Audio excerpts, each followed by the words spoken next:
Salam sejahtera, kembali kita beraktivitas. Biarlah kiranya berkat Tuhan selalu berkelimpahan di hidup kita.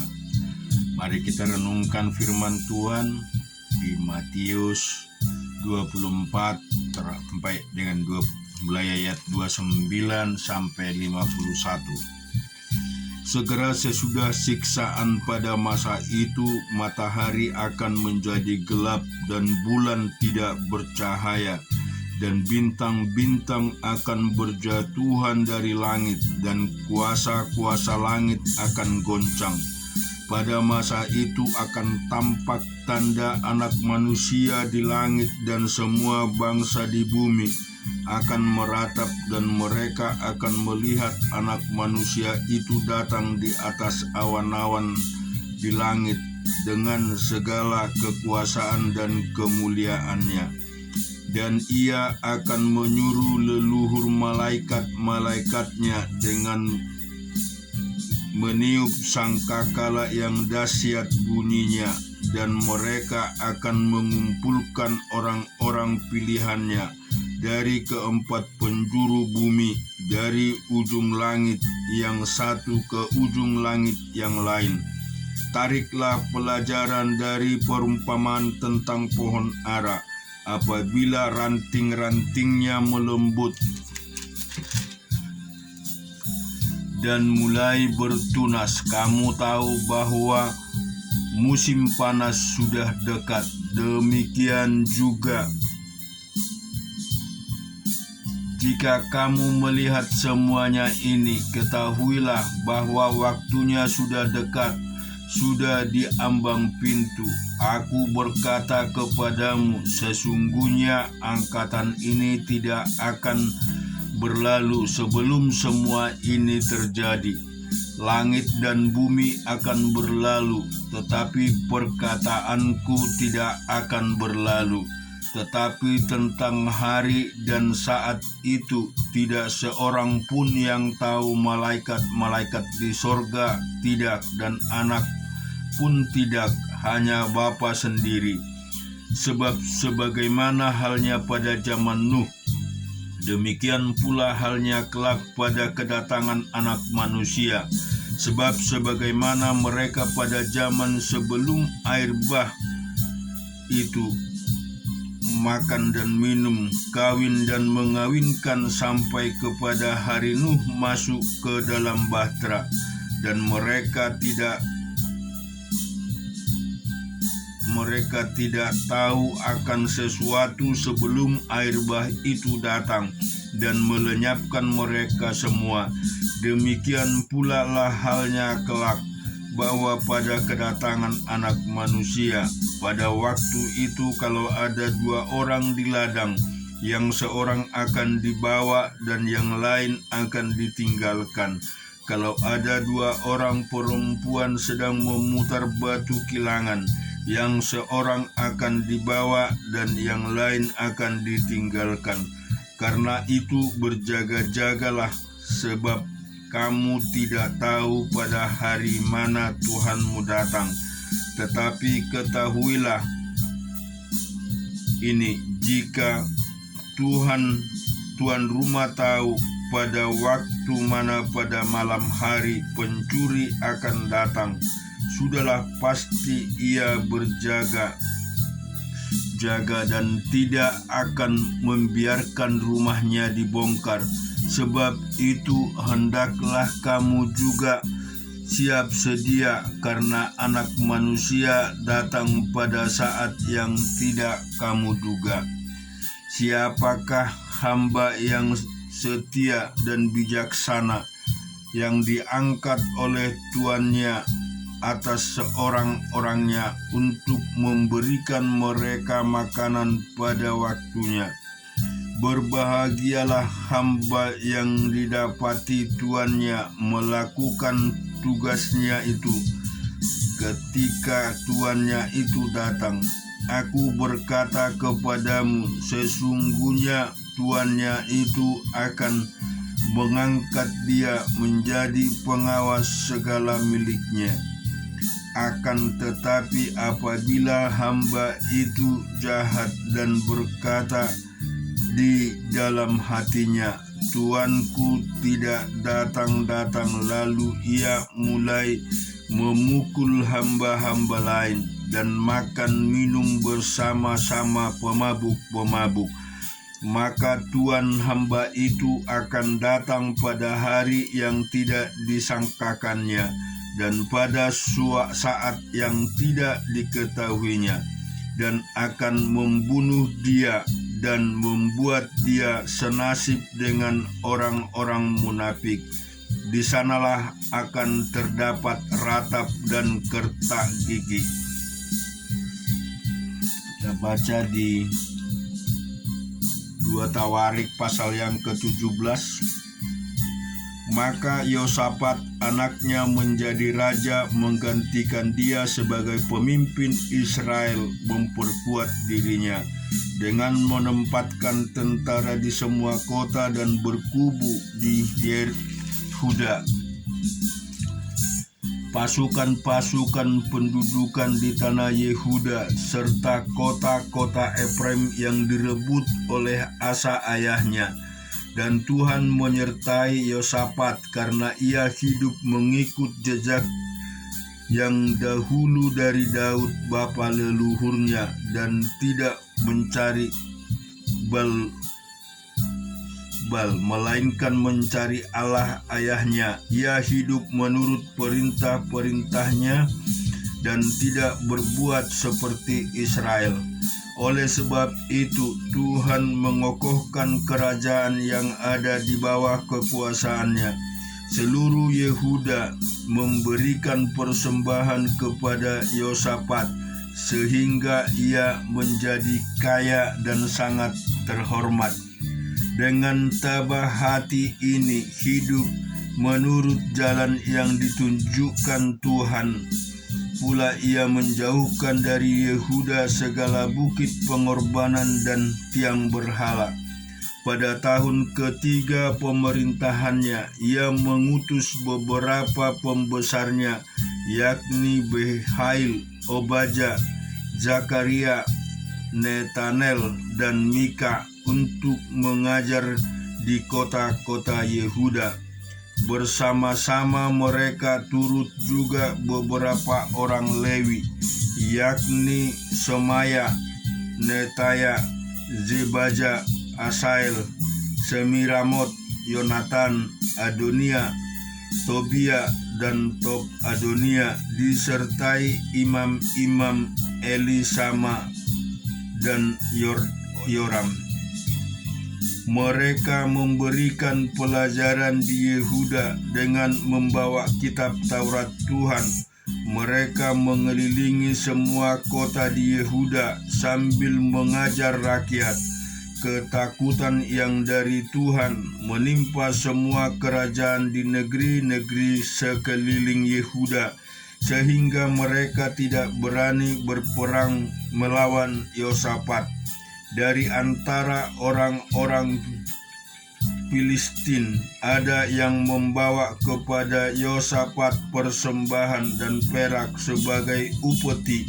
Juga orang-orang Arab membawa kepadanya kambing domba-domba jantan 7.700 ekor dan kambing jantan 7.700 ekor. Yosafat makin lama makin kuat, menjadi luar biasa kuat di Yehuda. Ia membangun benteng-benteng dan kota-kota perbekalan. Banyak perbekalan di kota-kota Yehuda. Orang-orang perangnya ada di Yerusalem, semua pahlawan yang gagah perkasa. Inilah daftar kesatuan mereka menurut puak-puak mereka. Panglima-panglima dari Yehuda ialah Panglima Adna dengan 300.000 pahlawan yang gagah perkasa.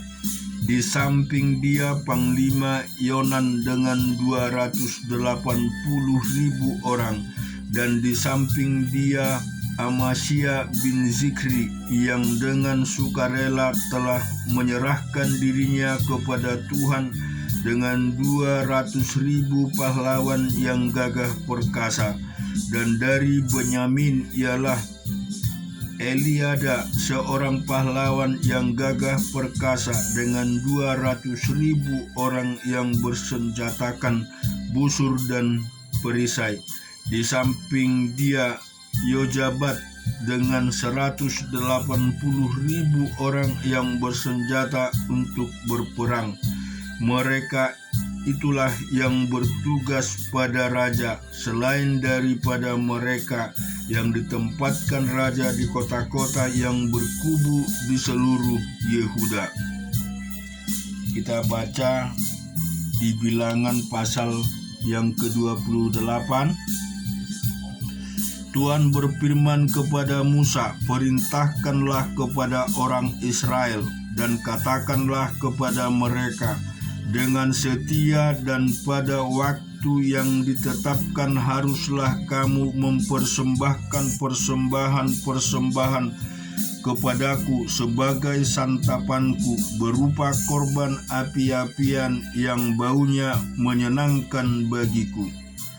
Katakanlah kepada mereka, inilah korban api-apian yang harus kamu persembahkan kepada Tuhan, 2 ekor domba berumur setahun yang tidak bercela di setiap hari sebagai korban bakaran yang tetap. Domba yang satu haruslah kau olah pada waktu pagi, domba yang lain haruslah kau olah pada waktu senja. Juga 1/10 epa tepung yang terbaik untuk korban sajian diolah dengan 1/4 hin minyak tumbuk. Itulah korban bakaran yang tetap yang diolah pertama kali di atas gunung Sinai menjadi bau yang menyenangkan, suatu korban api-apian bagi Tuhan, dan korban curahannya ialah 1/4 hin untuk setiap domba. Curahkanlah minuman yang memabukkan sebagai korban curahan bagi Tuhan di tempat kudus. Dan domba yang lain haruslah kau olah untuk waktu senja, sama seperti korban sajian pada waktu pagi, dan sama seperti korban curahannya haruslah engkau mengolahnya sebagai korban api-apian yang baunya menyenangkan bagi Tuhan. Pada hari Sabat 2 ekor domba berumur setahun yang tidak bercela dan 2/10 epa tepung yang terbaik sebagai korban sajian diolah dengan minyak serta dengan korban curahannya. Itulah korban bakaran Sabat pada tiap-tiap Sabat, di samping korban bakaran yang tetap dan korban curahannya.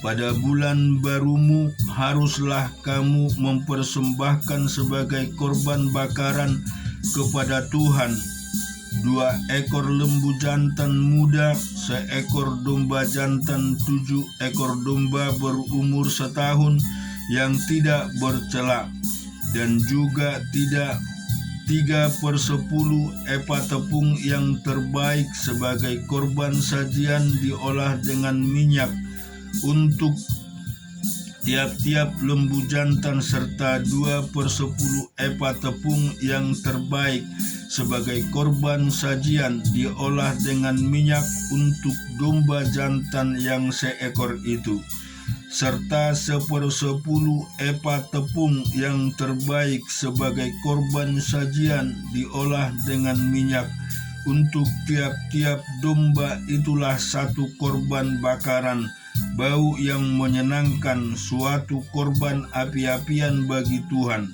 Dan korban-korban curahannya haruslah untuk 1 ekor lembu jantan setengah hingga anggur untuk seekor domba jantan seperti 3 hin, dan untuk seekor domba 1/4 hin. Itulah korban bakaran pada setiap bulan baru dalam setahun. Dan seekor kambing jantan harus diolah menjadi korban penghapusan dosa bagi Tuhan, serta dengan korban curahan di samping korban bakaran yang tetap. Dalam bulan yang pertama pada hari yang ke-14 bulan itu ada Paskah bagi Tuhan. Pada hari itu, hari yang ke-15 bulan itu ada hari raya 7 hari lamanya harus dimakan roti yang tidak beragi. Pada hari yang pertama ada pertemuan kudus, maka tidak boleh kamu melakukan sesuatu pekerjaan berat, dan haruslah kamu mempersembahkan kepada Tuhan sebagai korban api-api, sebagai korban bakaran 2 ekor lembu jantan muda, 1 ekor domba jantan, dan 7 ekor domba berumur setahun. Haruslah kamu ambil yang tidak bercela. Sebagai korban sajiannya, haruslah kamu olah tepung yang terbaik diolah dengan minyak, yakni 3/10 epa untuk seekor lembu jantan, dan 2/10 epa untuk seekor domba jantan. 1/10 epa harus kau olah untuk setiap domba dari ke-7 ekor domba itu. Selanjutnya 1 ekor kambing jantan sebagai korban penghapusan dosa untuk mengadakan perdamaian bagimu. Selain dari korban bakaran pagi yang termasuk korban bakaran yang tetap, haruslah kamu mengolah semuanya itu. Secara demikian haruslah setiap hari selama 7 hari kamu olah santapan berupa korban api-apian yang baunya menyenangkan bagi Tuhan, di samping korban bakaran yang tetap haruslah itu diolah, serta dengan korban curahannya. Dan pada hari yang ke-7 haruslah kamu mengadakan pertemuan yang kudus, maka tidak boleh kamu melakukan suatu pekerjaan berat pada hari hulu hasil, pada waktu kamu mempersembahkan korban sajian baru kepada Tuhan pada hari raya lepas 7 minggu.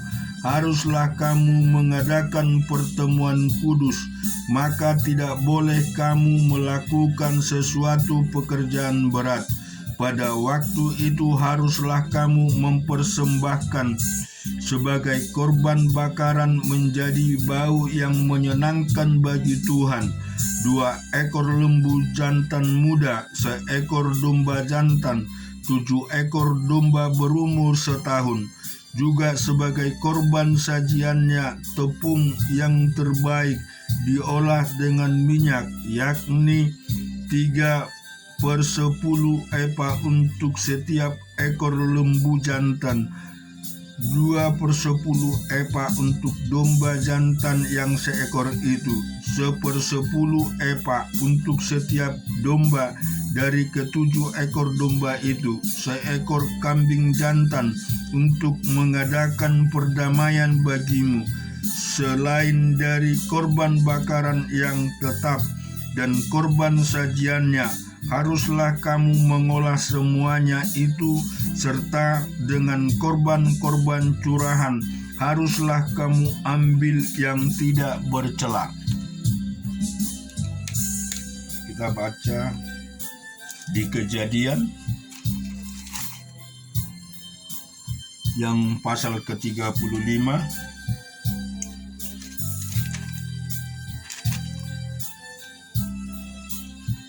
Allah berfirman kepada Yakub, "Bersiaplah, pergilah ke Betel, tinggallah di situ dan buatlah di situ mezbah bagi Allah yang telah menampakkan diri kepadamu ketika engkau lari dari Esau kakakmu.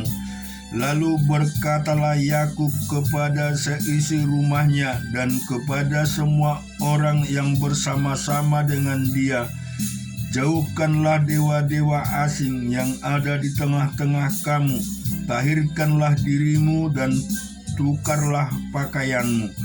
Marilah kita bersiap dan pergi ke Betel. Aku akan membuat mezbah di situ bagi Allah yang telah menjawab aku pada masa kesesakan dan yang telah menyertai aku di jalan yang kau tempuh. Mereka menyerahkan kepada Yakub segala dewa asing yang dipunyai mereka dan anting-anting yang ada pada telinga mereka. Lalu Yakub menanamnya di bawah pohon besar yang dekat Sikem.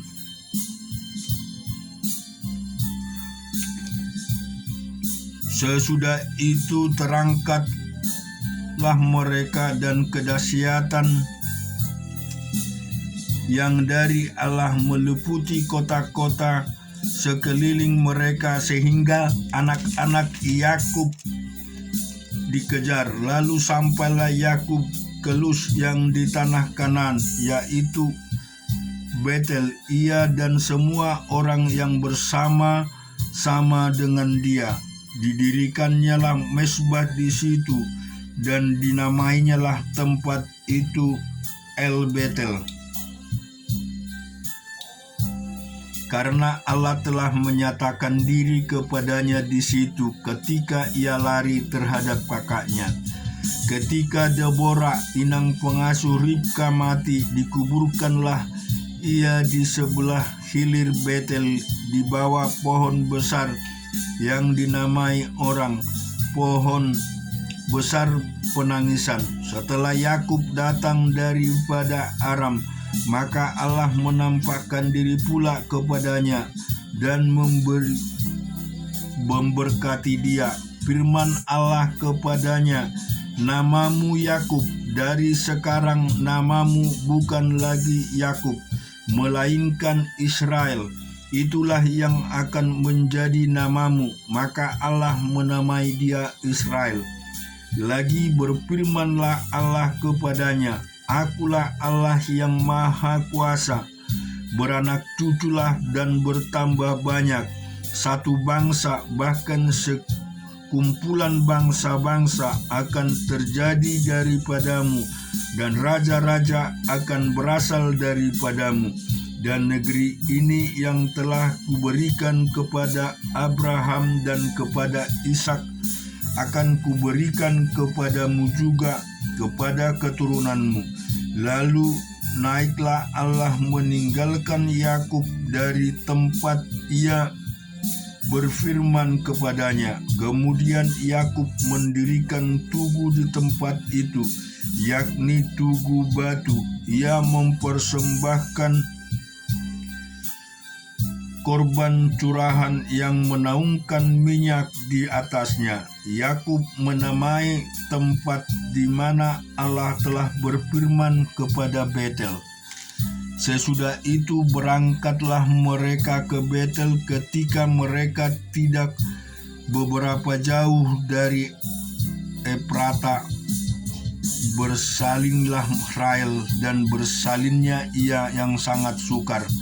Sedang ia sangat sukar bersalin, berkatalah bidan kepadanya, janganlah takut, sekali ini pun anak laki-laki yang kau dapat.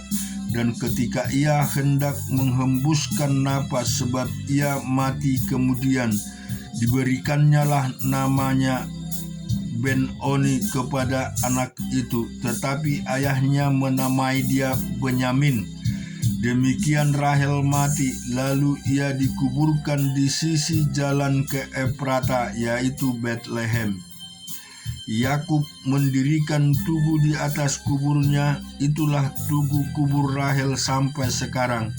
Sesudah itu berangkatlah Israel, lalu ia memasang kemahnya di seberang Midat Eder. Ketika Israel diam di negeri ini, terjadilah bahwa Ruben sampai tidak tidur dengan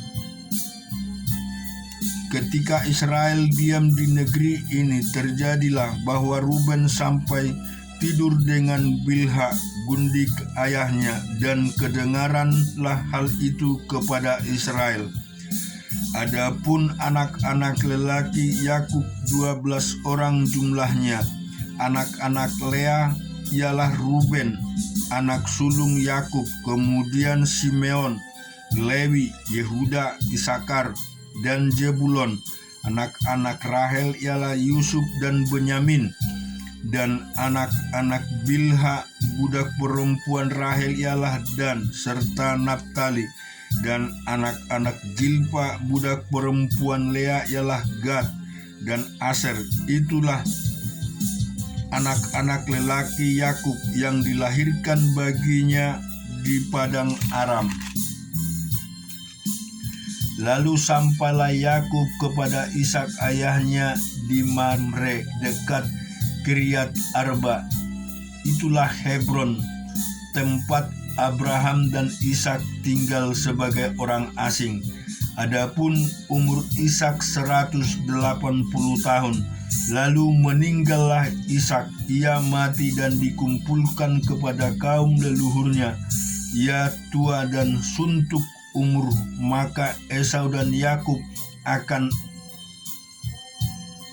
anak-anaknya itu menguburkan dia. Amin. Tuhan memberkati kita semua.